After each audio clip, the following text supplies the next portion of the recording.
The best thing to hold on to in life is each other. There are sentences that sound beautiful the first time you hear them. And then there are sentences that become more painful the longer you live. This is one of them. At first, it seems simple, almost obvious. Of course people matter. Of course, love matters. Of course, the people beside us are more important than the things around us. We nod. We agree. We repeat the quote. And then we return to our lives. We return to the deadlines, the unfinished work, the plans, the pressure, the endless list of things that always seem more urgent than the people we claim to love. That is the strange thing about life. We often understand what matters long before we begin living as though it matters. We know time is limited, yet we behave as if there will always be more of it. We know people can leave, yet we postpone the phone call. We know nothing lasts forever, yet we keep saving our tenderness for another day. And perhaps that is why these words carry such weight. The best thing to hold on to in life is each other. Not success, not certainty, not status, not the version of ourselves we work so hard to show the world. Each other. Think about that for a moment. If everything you had built disappeared tomorrow, if the title beside your name vanished, if the house became only walls, if the money could no longer protect you from loneliness, what would remain? Who would remain? And more importantly, who would you reach for first? I am talking to you now. Yes, you. The person listening while thinking about someone you have not called in too long. The person who keeps telling yourself that life is simply busy. The person who believes there will be time later. Later to visit. Later to apologize. Later to say thank you. Later to say, I miss you. Later to sit beside someone without checking the clock. I know. Life is demanding. There are responsibilities that cannot be ignored. Bills do not disappear because we want to be more present. Work does not stop because someone we love feels lonely. The world rewards productivity far more visibly than it rewards affection. No one gives you a promotion for listening patiently.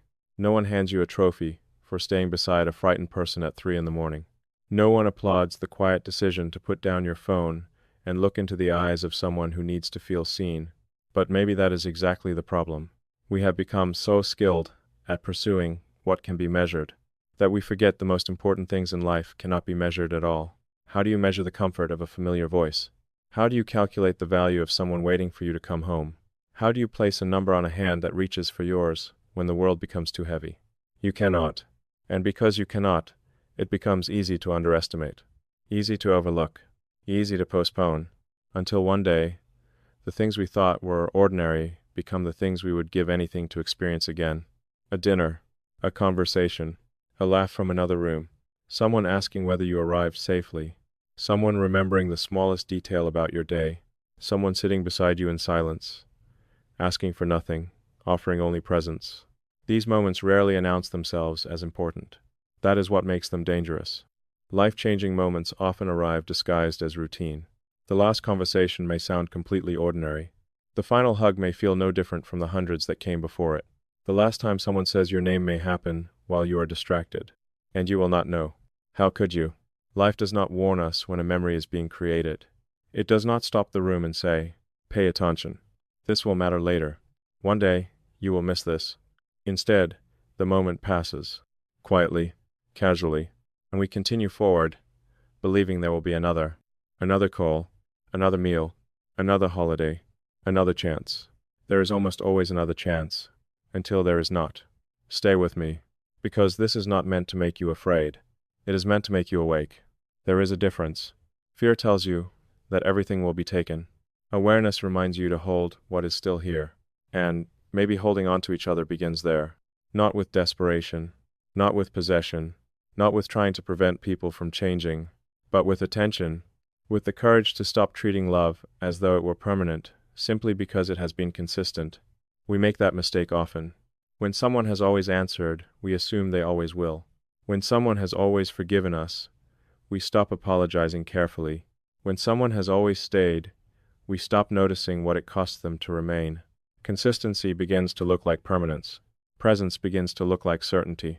And love begins to feel like something we own rather than something we are responsible for. But no human being is permanent. Not your parents. Not your friends. Not your partner. Not even the version of yourself that exists today. Everything changes. People grow older. Bodies weaken. Dreams shift. Distances appear. Circumstances rewrite relationships we once believed could never change. And still, we keep living as if the people we love are fixed points in an uncertain world. Maybe because we need to believe that. Maybe because the alternative is too painful. Maybe because admitting that time is moving would force us to change the way we are living now. Tell me, when was the last time you looked at someone you love and truly understood that they will not always be exactly as they are today? When was the last time you listened to your mother's voice and realized time is slowly changing it? When was the last time you watched your father walk and noticed that his steps are not as strong as they once were? When was the last time you sat across from a friend and remembered that entire years have passed between versions of the two of you? When was the last time you held someone and thought, this moment is not guaranteed to happen again? That thought hurts. I know, but perhaps it should. Some pain is not there to destroy us. Some pain exists to teach us where to place our attention. Because the tragedy is not that time moves. The tragedy is that we often refuse to notice until it has already moved too far. We chase things. So many things. A better job, a larger home, a more impressive life, a future where we finally feel secure enough to slow down. And there is nothing wrong with wanting more. Ambition is not the enemy. Success is not empty. Dreams are not selfish. But somewhere along the way, many of us make a quiet agreement with ourselves. We say, I will be present when things become easier. I will make time when the pressure is gone. I will love more openly when I no longer feel afraid. I will return when I have finally become the person I am trying to be. But life does not wait for our arrival. People do not remain frozen while we are busy becoming. Children grow. Parents age. Friendships weaken from silence. Partners learn how to carry loneliness without mentioning it. The person waiting for us eventually learns how not to wait. And by the time we finally look up, the room has changed. The relationship has changed. Sometimes the person has changed. Sometimes they are gone. Not always through death. Loss has many forms. Some people are still alive, yet no longer reachable. Some still exist in the same city, yet feel farther away than strangers. Some names remain in our phone, but the connection behind them has quietly disappeared. And perhaps those losses hurt in a particular way because there was no dramatic ending, no final argument, no clear goodbye, only delay, neglect, assumption, 1,000 small moments when we believed the relationship could survive one more absence, one more unanswered message, one more postponed visit, one more time, choosing something urgent over someone important. That is how many people lose each other. Not through hatred, not through betrayal, not because love suddenly dies, but because attention slowly leaves the room. You are still listening, aren't you? Good. Because this is where the sentence begins to reveal its deeper meaning. The best thing to hold on to in life is each other. It does not say the easiest thing. It does not say the safest thing. It says the best thing, and the best things are rarely effortless. To hold on to each other means choosing presence when distraction is easier. It means beginning the difficult conversation before silence becomes permanent. It means saying, I was wrong, before pride builds a wall too high to cross. It means visiting while the door can still open, calling while someone can still answer, listening while someone still has the courage to speak. It means understanding that love is not protected by good intentions alone. You can love someone deeply and still make them feel alone. You can care and still fail to show it. You can believe they know what they mean to you and still leave them starving for the words you never say. That is one of the most uncomfortable truths about love. Feeling is not always enough. A heart can be full of affection and still create an empty room around another person. Why? Because love hidden too deeply begins to look like absence. Gratitude left unspoken begins to look like indifference. Apologies delayed too long begin to look like pride. And presence promised for someday begins to feel exactly like abandonment today. Maybe someone has loved you that way, silently, imperfectly, with a heart full of things they never learned how to express. Maybe you spent years wondering whether you mattered because they assumed you already knew. Or maybe you were that person. Maybe you cared more than your actions revealed. Maybe you thought there would be time to explain, time to repair, time to become softer, time to return. If so, do not turn away from this. Not yet. Because guilt is not the lesson. Awareness is. The purpose is not to punish yourself for all the moments you missed. The purpose is to stop missing the ones still in front of you. There are people in your life right now who do not need a perfect version of you. They do not need the future you are trying to build. They do not need the speech you will one day prepare when you finally understand everything. They need a sign, a message, a few honest words, a moment of undivided attention. They need to know that, beneath the responsibilities, beneath the exhaustion, beneath the complicated machinery of adult life, they still matter. And perhaps that is where this journey truly begins. Not with the people who have already left, not with the opportunities we can no longer recover, but with the ones who are still here, the ones whose presence has become so familiar that we have forgotten how extraordinary it is. Because sometimes we do not lose people in a single moment. Sometimes we lose them slowly, through postponed conversations, through distracted evenings, through the quiet belief that love will understand every absence. And that may be the most dangerous belief of all. So before we go any further, I want you to ask yourself one question. Not tomorrow, not when life becomes easier.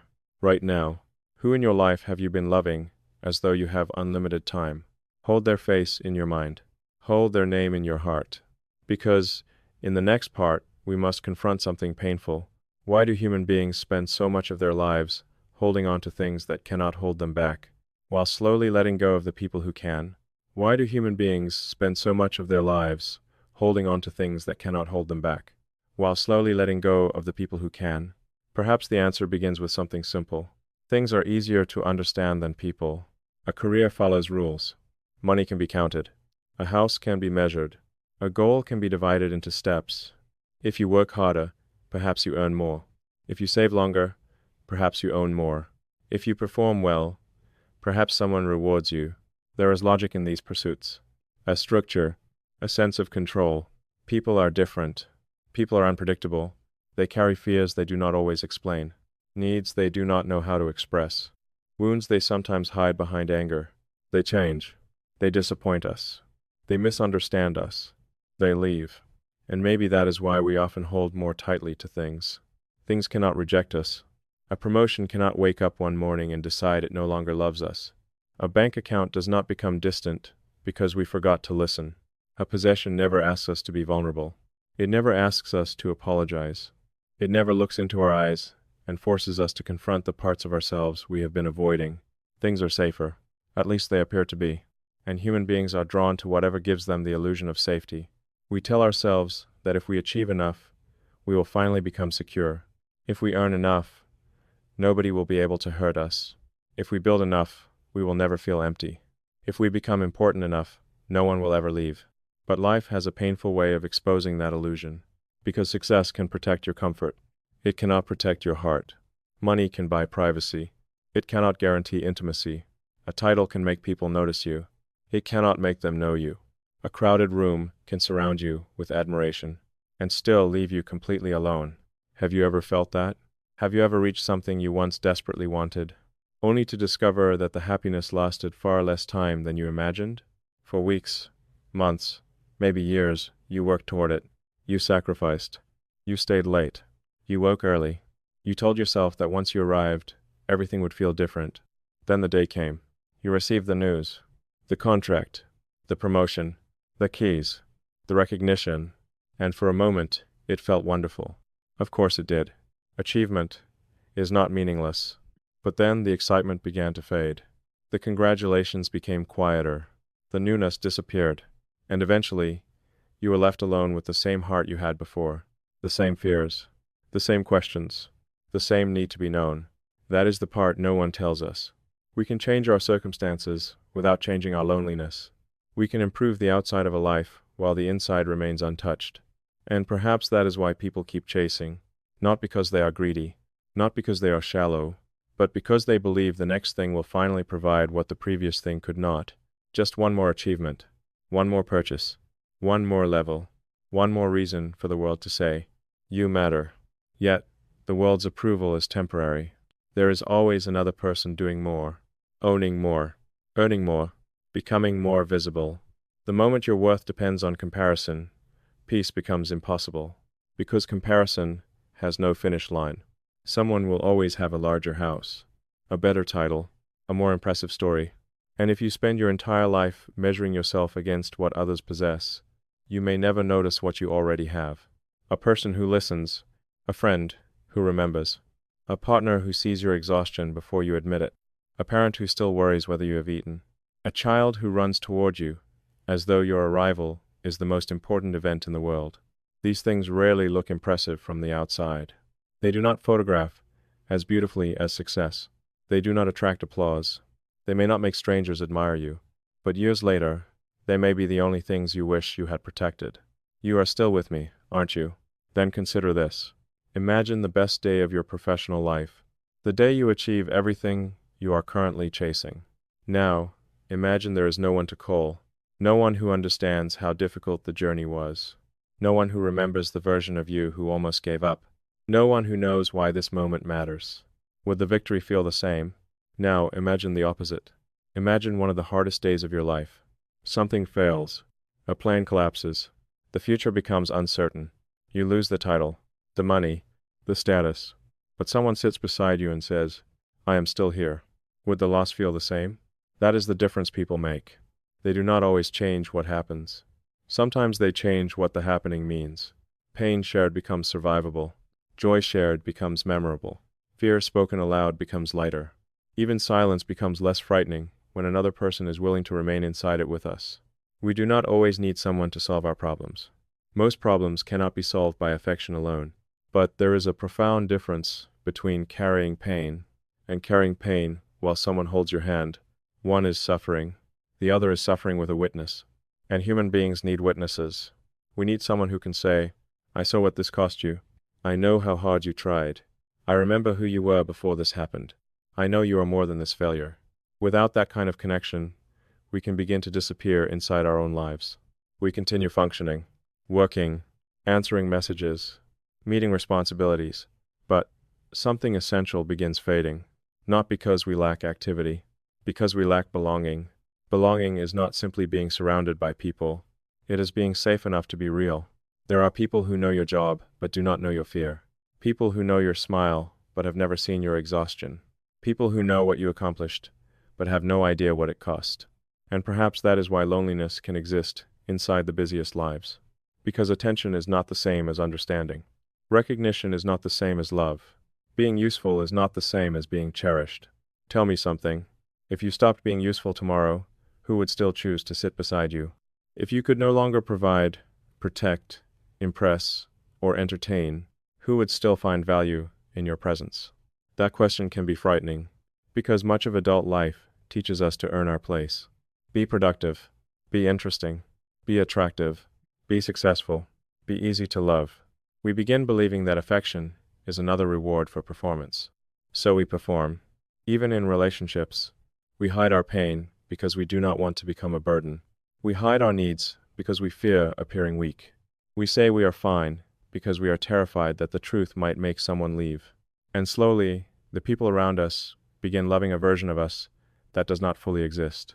The strong version, the convenient version, the version that asks for nothing. Then we wonder why we feel unseen. But how can someone truly hold on to us if we never allow them to touch the truth? How can they know our hearts if we only show them our achievements? How can we ask for connection while protecting ourselves from every risk connection requires? That is the contradiction. We want to be loved deeply, but we are afraid to be seen completely.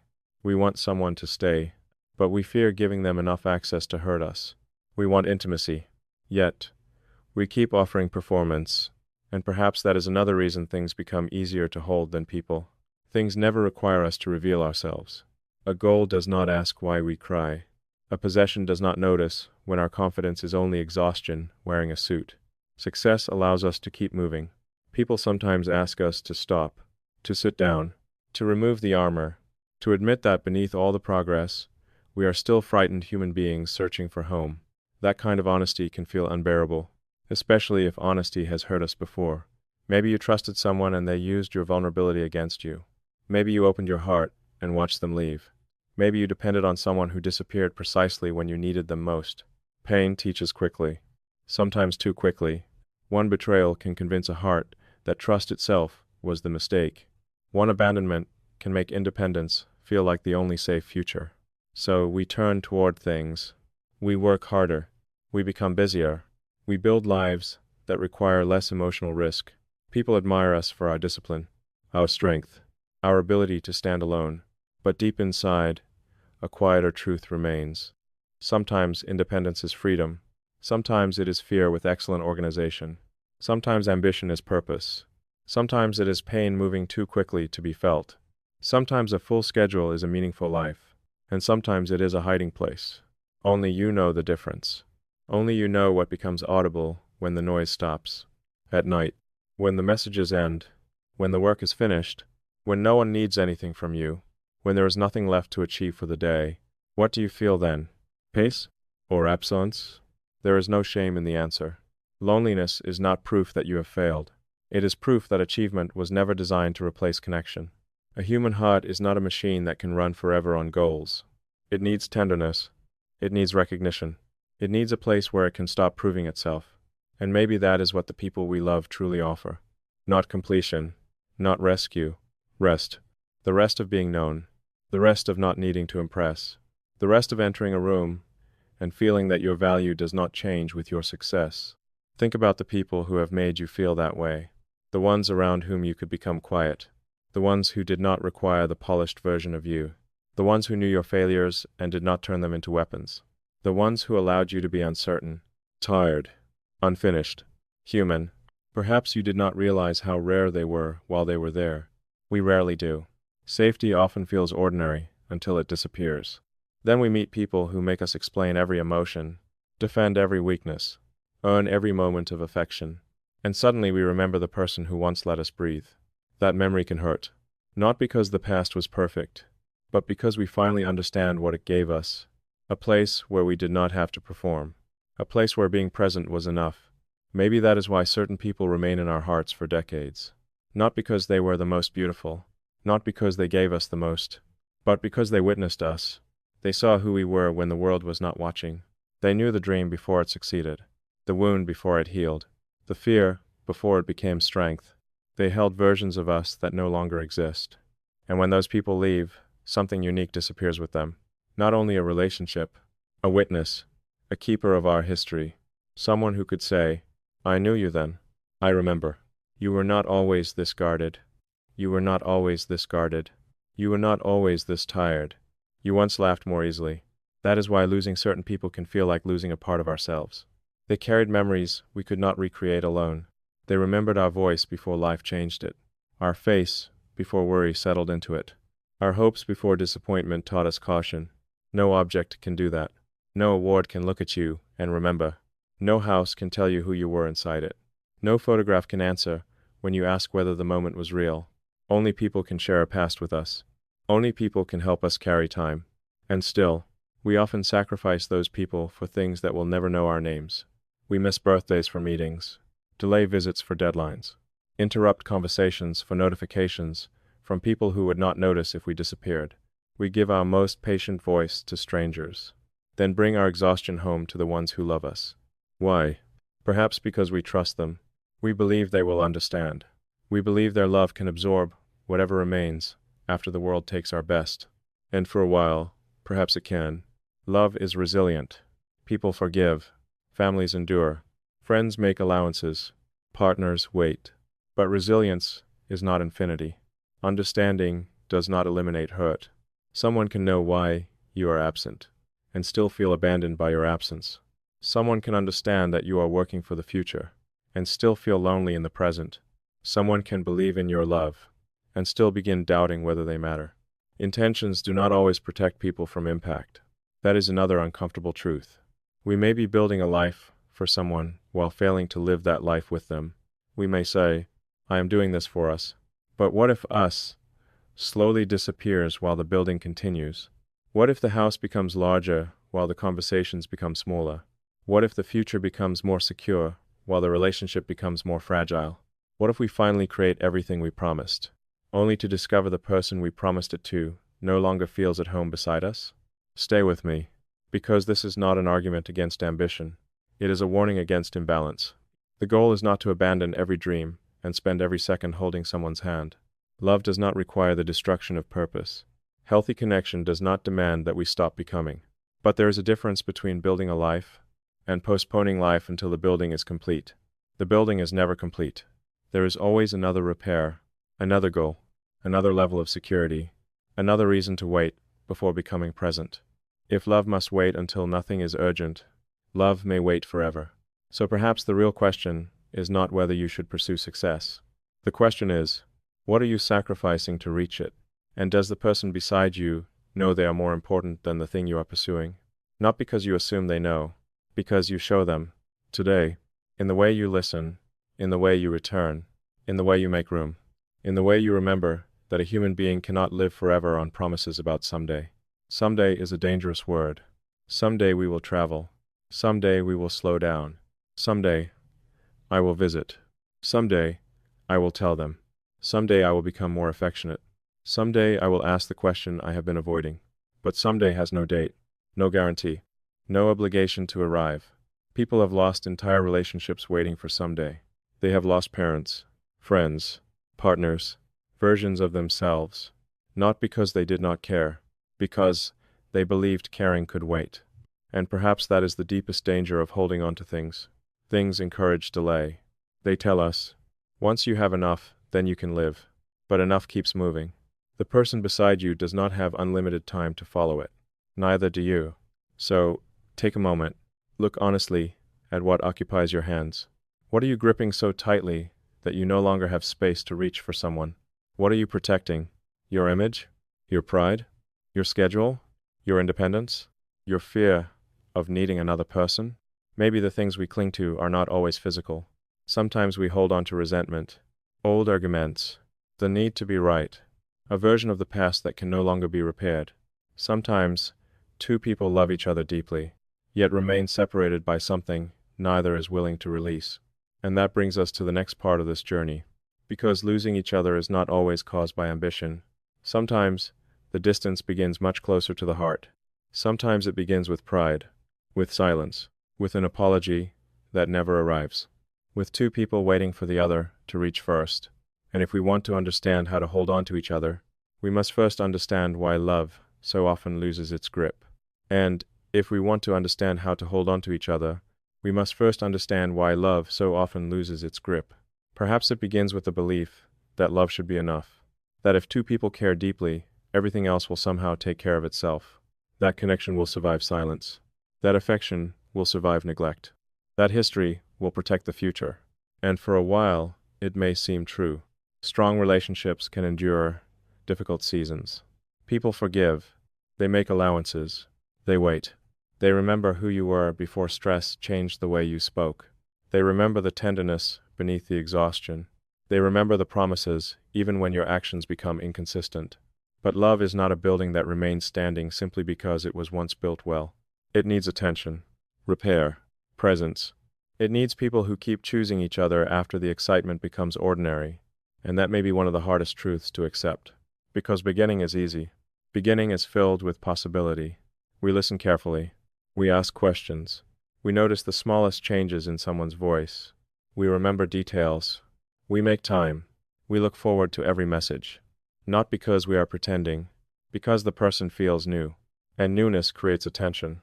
But eventually, familiarity arrives. The mysterious person becomes part of the routine. Their presence becomes expected. Their love becomes something we assume will still be there tomorrow. And slowly, without meaning to, we stop studying the person we once could not stop noticing. Have you ever thought about that? How strange it is that we often give strangers our curiosity, but give the people we love our assumptions. We ask new people how they feel. We assume we already know how our partner feels. We listen carefully to someone we have just met. We interrupt the person whose stories we have heard for years. We are patient with colleagues, polite with customers, gentle with acquaintances. Then we return home and give the people closest to us whatever patience remains. Not because they matter less, because we believe they are safe. We believe they will understand. And perhaps they do. But understanding does not make loneliness disappear. A person can understand why you are tired and still miss your kindness. A person can understand why you are busy and still wish you would look at them when they speak. A person can understand that your silence is not rejection and still feel rejected inside it. That is the danger of love becoming familiar. We begin treating something precious as though it were guaranteed, and nothing precious should ever be treated that way. You are still listening, aren't you? Then think about the relationships that have mattered most in your life. Not the easiest ones. The ones that shaped you. The friend who stood beside you during a season nobody else understood. The person who saw you at your weakest and did not turn away. The parent whose sacrifices became visible only after you grew older. The partner who kept choosing you while carrying their own private battles. What made those relationships meaningful? Was it perfection? No. Was it constant happiness? Of course not. It was presence. Someone was there. Maybe they did not have the right words. Maybe they could not solve anything. Maybe they were struggling too. But they stayed long enough for you to feel less alone. And sometimes that is the greatest gift one person can give another. Not advice. Not rescue. Not certainty. Company. The simple message. You do not have to experience this by yourself. That is what makes a life meaningful. Not the absence of pain. The presence of people inside it. We often imagine a meaningful life as something grand. A life that changes the world. A life filled with achievement, travel, recognition, extraordinary experiences. But what if meaning is much quieter? What if it lives in the person who brings you water when you are sick?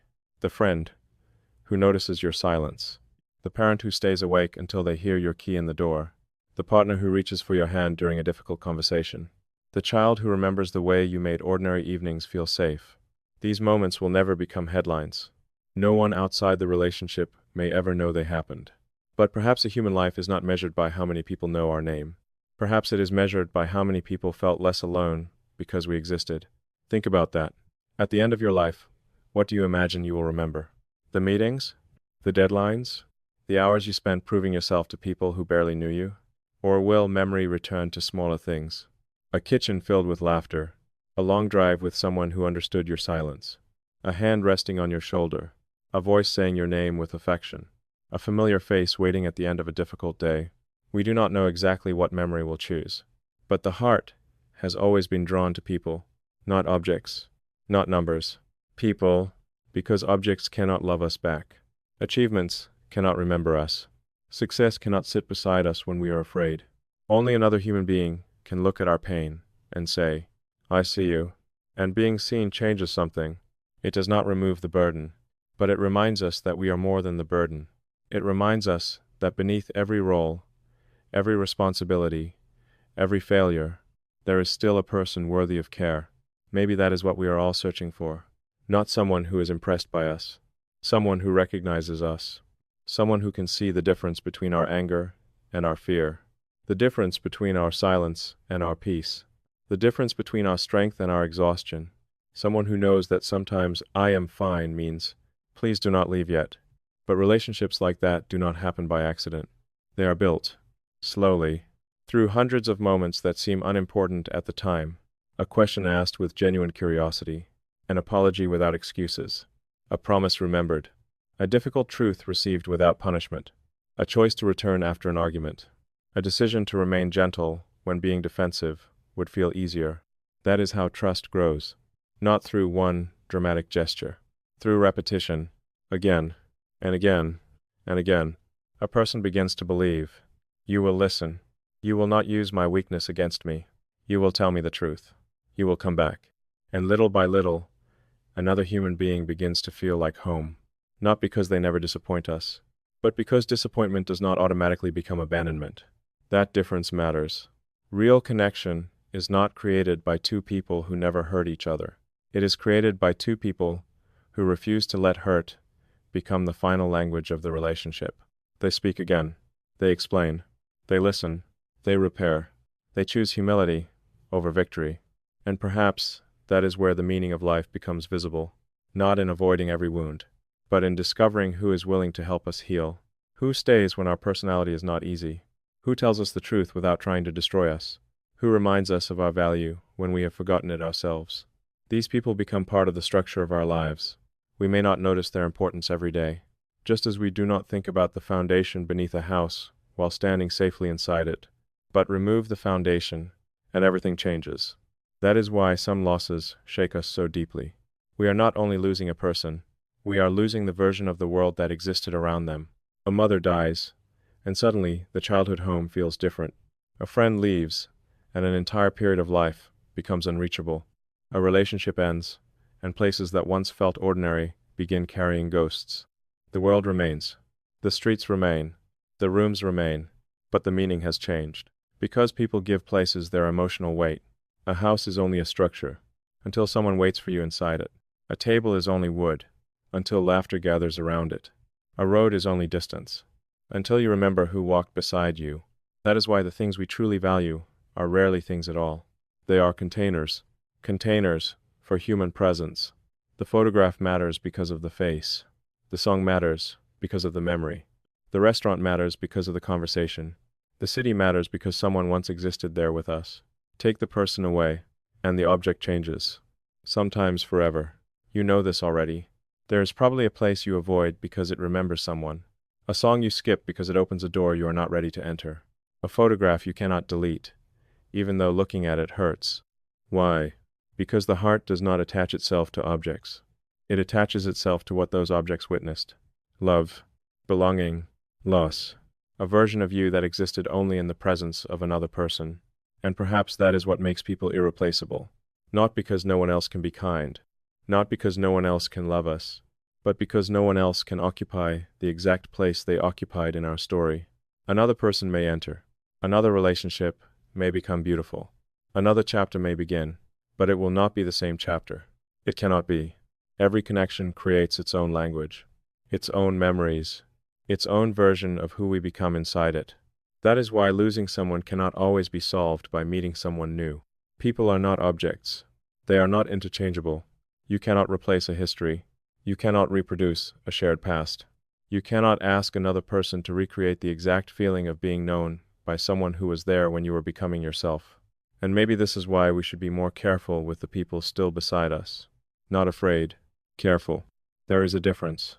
Fear makes us cling. Care makes us appreciate. Fear says, "Do not leave me." Care says, "While you are here, I will not treat your presence casually." That may be the purest form of holding on to someone, not controlling their future, honoring their present, looking at the people in our lives and understanding that their existence is not ordinary simply because it has become familiar. Imagine how differently we would behave if we remembered that. We would listen longer, interrupt less, speak more gently. We would stop saving affection for special occasions. We would stop assuming gratitude can remain unspoken forever. We would understand that one of the greatest privileges in life is to be trusted with another person's heart. Because trust is fragile, not weak, fragile, like glass, like a photograph, like something that can survive for decades when handled with care, and break in a second when treated carelessly. People often think trust is destroyed only by betrayal, but sometimes it is weakened by smaller things. A promise forgotten, a feeling dismissed, a vulnerability mocked, a pattern of not showing up. One moment may not end a relationship, but moments accumulate. They become evidence. Evidence that says, "My pain is inconvenient. My voice does not matter. I am alone even when you are here." And once a person begins feeling alone inside a relationship, something important has already started disappearing. Not necessarily love. Hope. Hope that speaking will change something. Hope that reaching out will be met.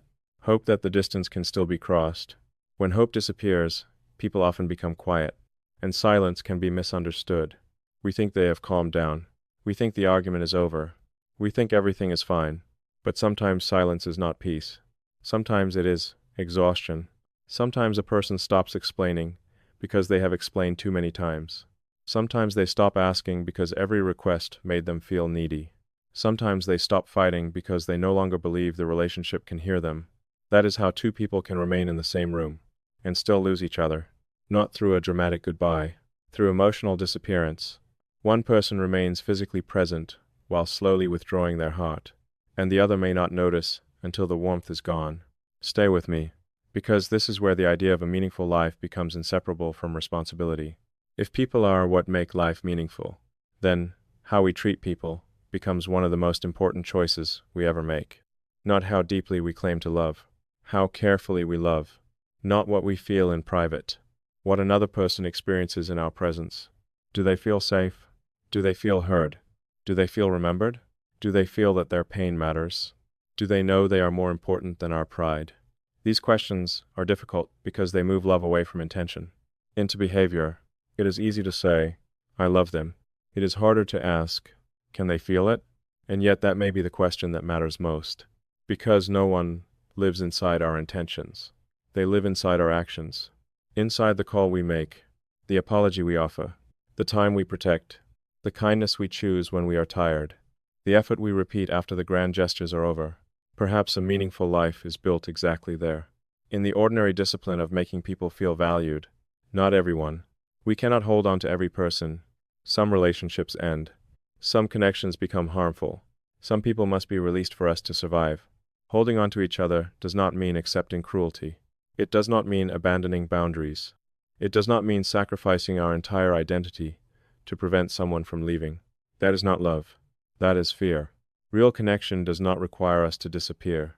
It asks us to become more present, more honest, more responsible, more willing to see the person in front of us as a separate human being, not a role created to satisfy our needs. And perhaps this is where love becomes mature, when we stop asking only, "What do they give me?" and begin asking, "What does my presence give them?" Peace? Fear? Certainty? Confusion? Freedom? A constant need to prove themselves? Our lives affect people, even when we do not intend them to.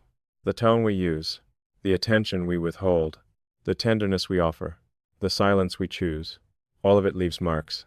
Some marks become wounds, others become shelter, and one day, long after a conversation has ended, someone may still remember how they felt beside us.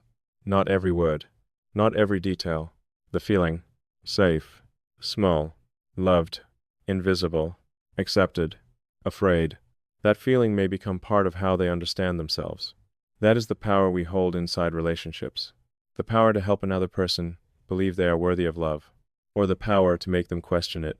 So perhaps the greatest life is not the life with the most possessions, or the most victories.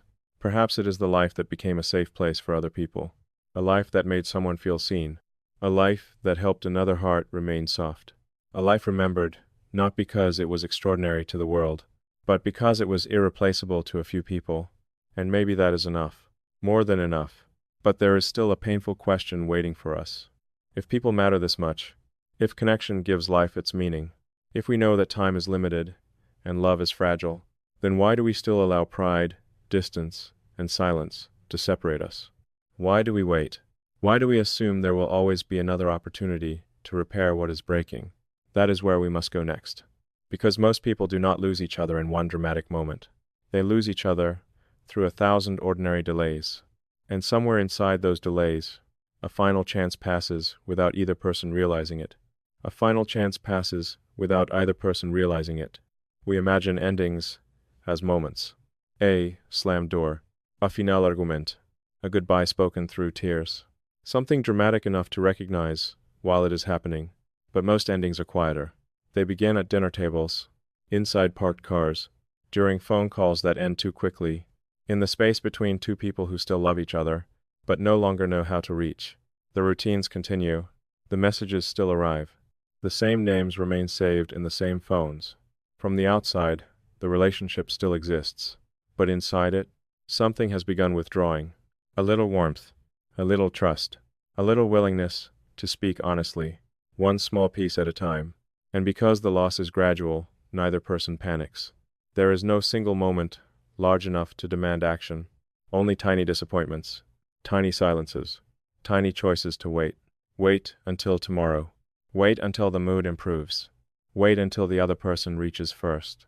But pride rarely becomes smaller by itself. Silence rarely repairs itself. Distance rarely notices when it has gone too far. Have you ever been there? Wanting to send the message, but deciding they should send one first?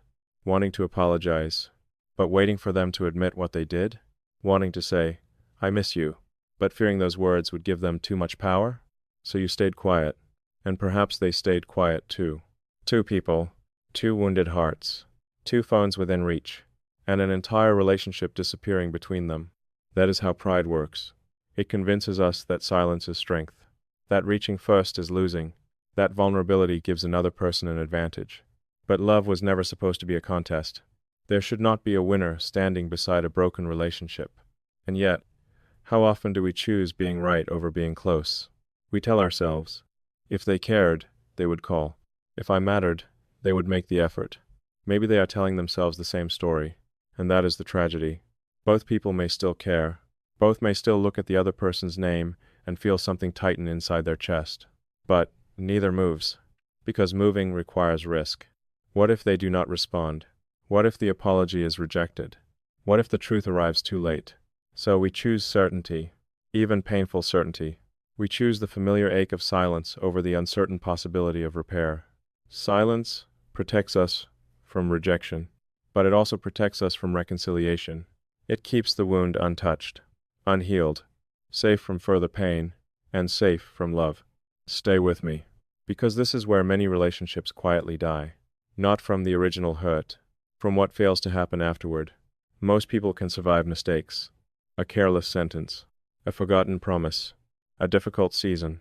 What they struggle to survive is the feeling that their pain created no response, no curiosity, no effort, no sign that losing them would matter.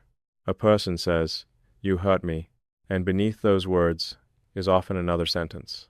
"Please show me that my heart is still safe with you." But instead of hearing the request, we hear an accusation. We defend ourselves.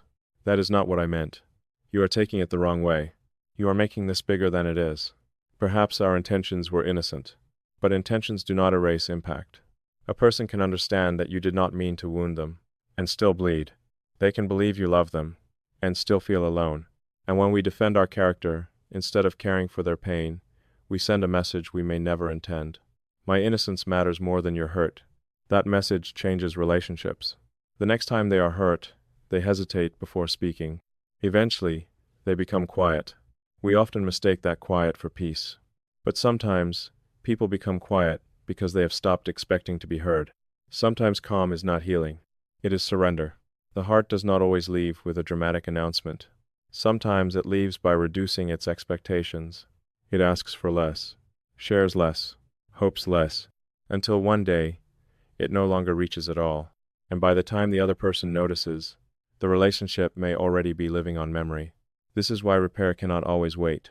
Time does not freeze a wound. It changes it. A fresh wound may ask for comfort. An old wound begins building defenses.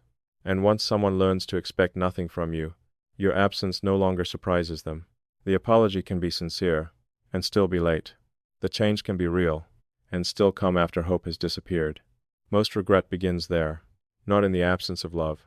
In the failure to express love, while expression could still change something. Often, we loved deeply. We simply showed it poorly. We waited. We assumed. We expected another person to translate silence into affection. But silence is an unreliable language. It can mean pain, pride, fear, punishment, exhaustion. How can another heart know which one you mean? And yet people spend years communicating through silence. A parent waiting for an adult child to call. A child waiting for a parent to apologize. A friend waiting for an explanation. A partner waiting for evidence that they still matter. Everyone waiting. Everyone hurting. Everyone believing the person who moves first loses. But what if reaching first is not weakness? What if the stronger person is the one brave enough to interrupt the silence? To say, "I miss you. I was wrong. I do not know how to fix this, but I do not want to lose you." Those words offer no guarantee, but at least love has spoken. Some connections do not end because repair was impossible. They end because nobody attempted it in time. Nobody wanted to be the first to become vulnerable. So both people accepted a loss neither truly wanted. Years later, they may still replay the final months. Not because they should have stayed together forever, but because the ending was built from unanswered questions, from words that remained trapped, from love that never received a final honest chance. You are still listening, aren't you? Then, let me ask you something uncomfortable. Is there someone in your life with whom you are currently competing in silence? Someone you still care about, but refuse to contact? Someone whose name you search for without pressing call? Maybe they hurt you. Maybe distance is necessary. Not every silence should be broken. Some people are safer outside our lives. But be honest. Is the silence protecting your peace? Or protecting your pride? Those are not the same. Peace releases. Pride waits to be chased. And being right does not always heal us. Sometimes it simply gives pain a permanent address. Forgiveness does not always mean reunion. Sometimes forgiveness is refusing to let the past control the present. And when a relationship is still safe enough to repair, forgiveness can become a bridge, not an eraser. A bridge. It does not remove what happened. It creates a path forward despite what happened. But bridges require effort from both sides. One person cannot carry an entire relationship across the distance alone. There must be honesty, accountability, change, not promises spoken in panic. Change repeated long enough to become trustworthy. Real repair requires more than words. It requires honesty, accountability, and change repeated long enough to become trustworthy. Because words happen once. Repair happens repeatedly. In the next conversation, the next disagreement, the next moment when old habits return, and we must choose differently, and maybe that is what holding on to each other requires. Not gripping tighter, not demanding permanence, but becoming the kind of person with whom repair is possible. Someone who can listen, someone who can admit harm, someone who values connection more than the temporary comfort of being right. The person across from us is not always the enemy. The distance is. The misunderstanding is. The silence is. Eventually, distance becomes familiar. People stop sharing small things. And small things were where intimacy lived. The strange thought from the afternoon. The joke no one else would understand. The ordinary story from an ordinary day. Then one day, something important happens, and they realize the other person is no longer the first one they want to tell. That realization is devastating, because it means the distance has already entered the heart. So no, people do not always lose each other in one dramatic moment.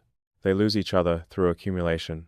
One silence, one delayed apology, one dismissed feeling, one night when pride mattered more than tenderness, one ordinary chance to repair, followed by another, until the final chance arrives looking exactly like all the others, and passes. No warning, no music, no sign, just one more moment when either person could have reached, and neither did. Then life continues. Days become months, the distance becomes history, and both people learn how to live around the absence. But here is the question that matters now. If silence can slowly destroy connection, what can slowly rebuild it?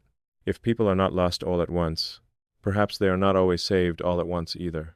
Perhaps holding on to each other begins not with a grand gesture, but with one small act of presence, one honest conversation, one hand reaching across the distance before it becomes impossible to cross. And that is where the next part begins. Because what we are truly trying to preserve is not the photograph, not the place, not even the memory. It is the living human connection that existed before memory became all we had left. It is the living human connection that existed before memory became all we had left. Because memory, as beautiful as it can be, is not the thing we truly wanted. We say we miss the old house. But do we miss the walls? Or do we miss the voices that once filled those rooms? Places do not become precious on their own. People give them meaning. A table matters because of who sat around it. A road becomes unforgettable because of who walked beside us. A song becomes painful because someone once heard it with us. Remove the person, and the object remains, but the world inside it disappears. That is the truth hidden inside nostalgia. We are not always longing for the past. We are longing for connection. Perhaps that is why memory can comfort us and hurt us at the same time. It gives back the image, but not the presence. The voice, but not the answer. A memory can remind you how someone held your hand, but it cannot hold your hand tonight. It can replay their laughter, but it cannot laugh at the new story you want to tell. And that is why even beautiful memories carry sadness. They are proof that something was real, and proof that it is no longer happening. Stay with me. When someone is gone, memory becomes a shelter. We hold photographs. We replay conversations. We protect small objects that would mean nothing to anyone else. They matter because they were touched by someone we loved. But when the person is still here, memory should not replace attention. We should not wait until someone becomes a photograph before looking closely at their face. We should not wait until their voice becomes a recording before listening carefully. We should not wait until a room becomes empty before appreciating who fills it now. Human beings often recognize value most clearly through absence. And suddenly, everything ordinary becomes sacred. Why must loss teach us what presence could have taught us gently? Maybe because presence is quiet. Someone calls every week, remembers our birthday, asks whether we arrived safely. And because it happens again and again, we begin to believe it is simply part of life. Not a gift, just life, until it stops. Then we discover that much of what we called life was actually love repeating itself so consistently that we stop noticing. Think about the people who make your days feel normal. Love is often hidden inside ordinary questions.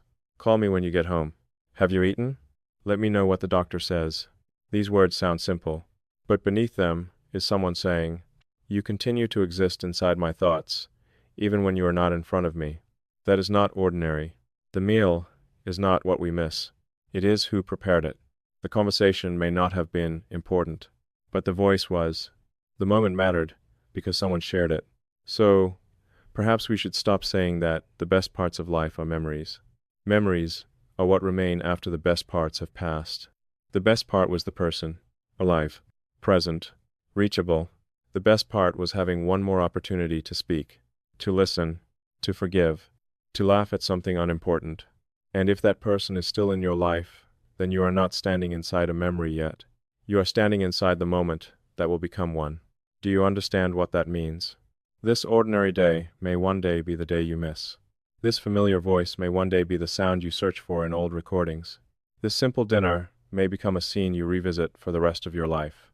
Not because anything extraordinary happened, because everyone was still there.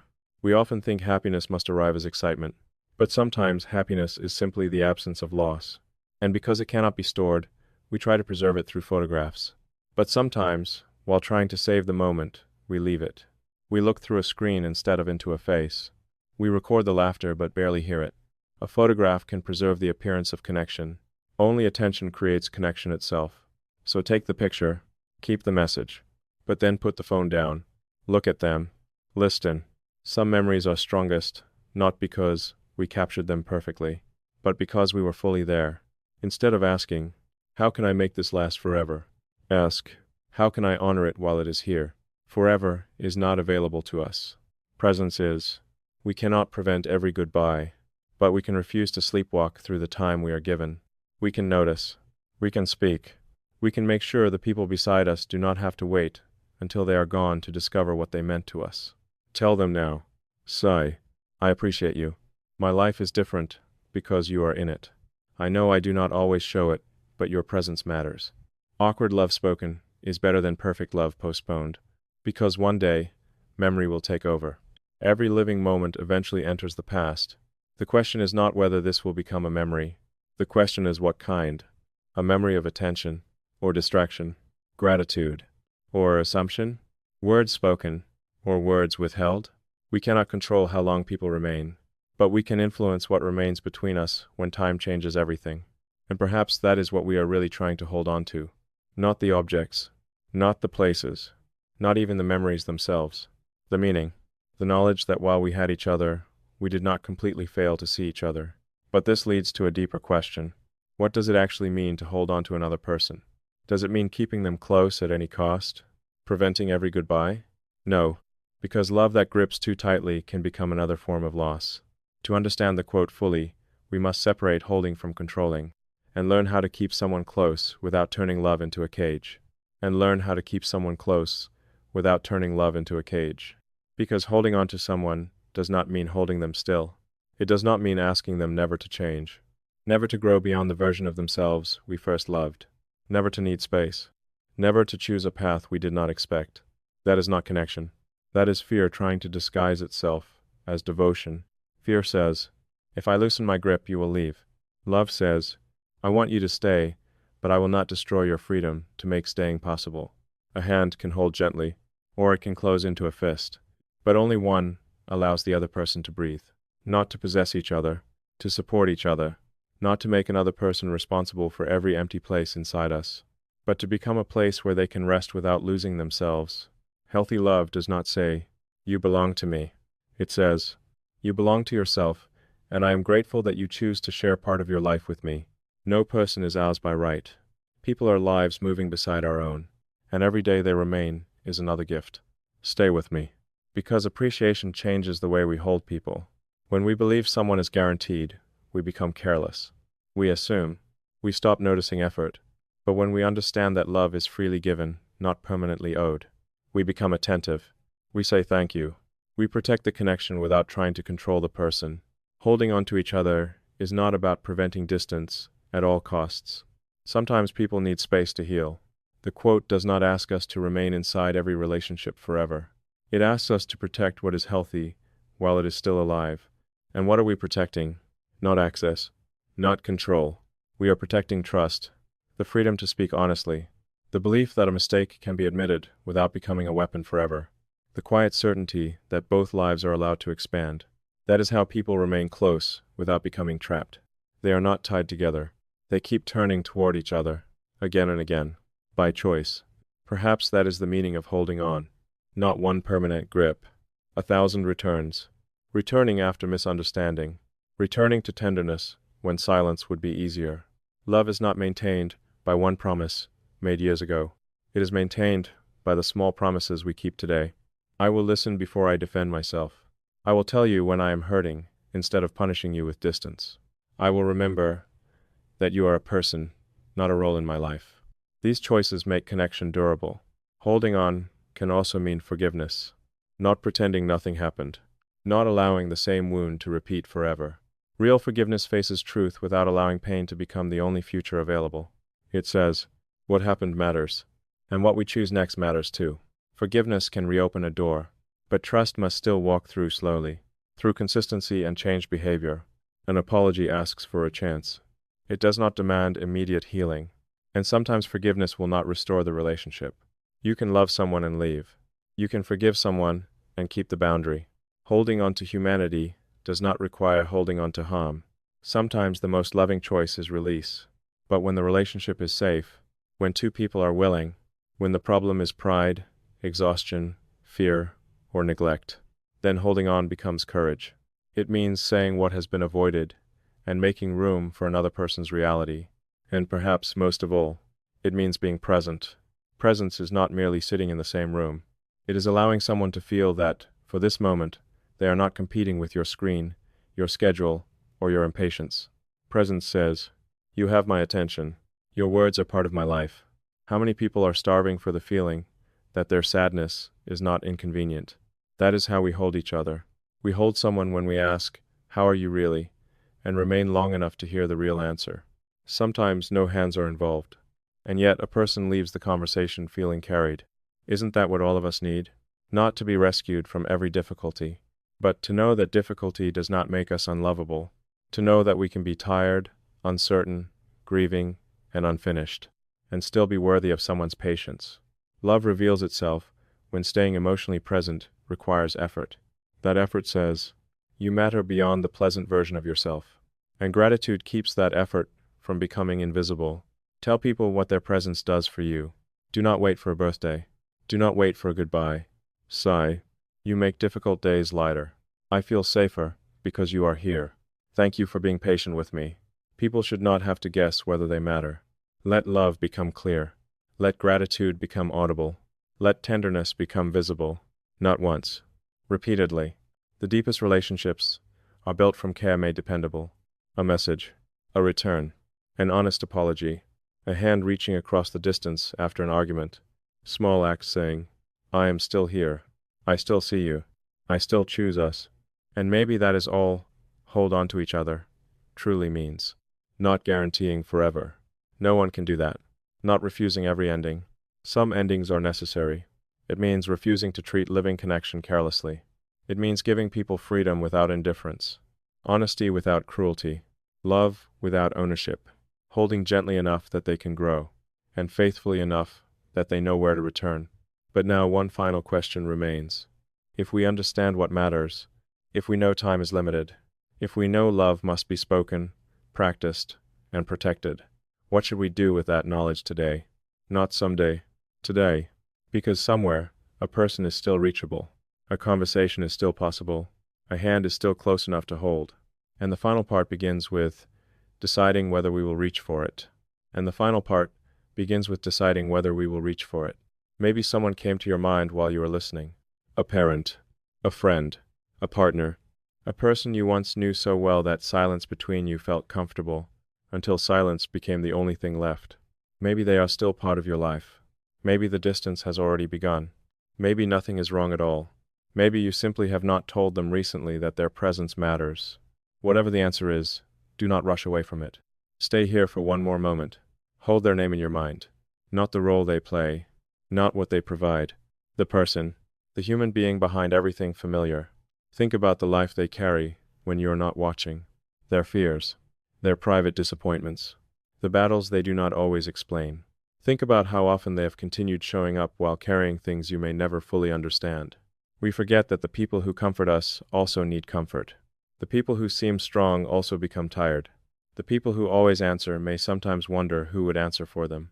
Everyone is carrying an invisible life, and love begins when we remember to notice.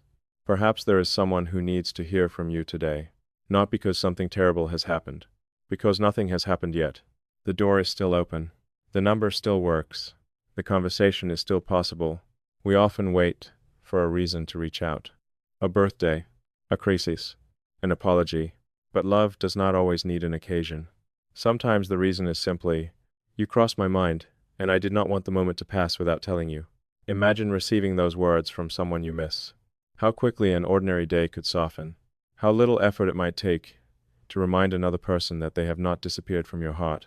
We underestimate small gestures because they do not seem powerful enough. But relationships are often saved by small things. A call made before pride changes your mind. A message sent without waiting for the perfect words. A chair pulled closer. A question asked again because the first answer did not sound true. A hand reaching across a table after an argument. None of these actions can guarantee an outcome. The call may not be answered. The apology may not restore what was lost. The person may not be ready. But love is not measured only by whether it succeeds. Sometimes it is measured by whether it had the courage to become visible. There are words people carry for years because they were too afraid to speak them. Do not let fear become the author of your unfinished relationships. Say what is honest. Say it gently. Say it while the other person can still hear you. And if the person you are thinking of is already gone, then perhaps your task is different. Perhaps you cannot reach them, but you can let what they taught you change the way you love the people who remain. Grief can close the heart, or it can make the heart more attentive. It can teach us that ordinary presence is never ordinary, that every goodbye deserves tenderness, that every return deserves gratitude. You cannot change the last conversation you had, but you can change the next conversation you will have with someone else. You can listen more carefully, stay a little longer, forgive a little sooner, put down what is distracting you. Look at the person in front of you as though one day you may wish you had looked longer.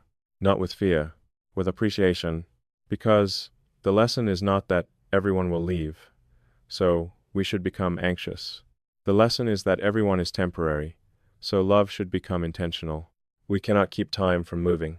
We cannot protect every relationship from change. We cannot promise that every person who walks beside us will remain until the end. But while they are here, we can be here too. Fully, honestly, tenderly. That is the choice available to us. Not forever. Today. Perhaps that is what Audrey Hepburn's words have been asking us to understand all along. The best thing to hold on to in life is each other. Not because people never disappoint us. They will. Not because love removes pain. It cannot. Not because holding on to someone guarantees they will never leave. Nothing can guarantee that. But because when life becomes uncertain, people are what make uncertainty bearable. When joy arrives, people are what give it somewhere to go. When pain becomes too heavy, people are what remind us that we do not have to carry everything alone. And when all the things we spent years collecting begin to lose their meaning, it is usually a face we search for, a voice, a hand, someone who knows our name and the life behind it. At the end, we may not remember every success. We may not remember how many hours we worked. The possessions that once seemed essential may belong to someone else. The titles will pass to new names. The rooms will be rearranged. But perhaps we will remember who sat beside us, who stayed when staying was difficult, who made us laugh when we had forgotten how, who held our hand when there was nothing left to fix. And perhaps the people who loved us will remember the same. Not every gift, not every word, but the feeling of being safe beside us, the feeling that their existence mattered. What greater legacy could a person leave? To have made another human being feel less alone, to have been a place of rest in a restless world, to have loved imperfectly, but visibly. So, when this ends, and the noise of your day returns, do not let these words become only another beautiful idea. Let them interrupt something. A silence. A bee. A delay. Reach for the person whose name has remained in your mind. Tell someone you appreciate them. Ask the question you have been postponing. Offer the apology that pride keeps rewriting. Sit beside someone without trying to fix them. Listen without preparing your response. And when you leave the house, hug a little longer. When someone you love speaks, look at them. When gratitude rises, do not swallow it. Say it. Because the moment you are living now is already moving toward memory. The people around you are already changing. So are you. One day, you may look back and realize that these were the good days. Not because everything was easy, but because someone you loved was still within reach. And maybe the best way to honor that truth is to reach while you still can. To choose closeness before regret, presence before memory, love before time makes the choice for you. The best thing to hold on to in life is each other. So hold gently, hold gratefully, hold without ownership. Hold with the understanding that another person's presence is never something you are owed. And when life asks what you kept through all its changes, may the answer not be the things that could never love you back. May the answer be the people whose hands you reached for, and the people who knew, without question, that you were holding theirs.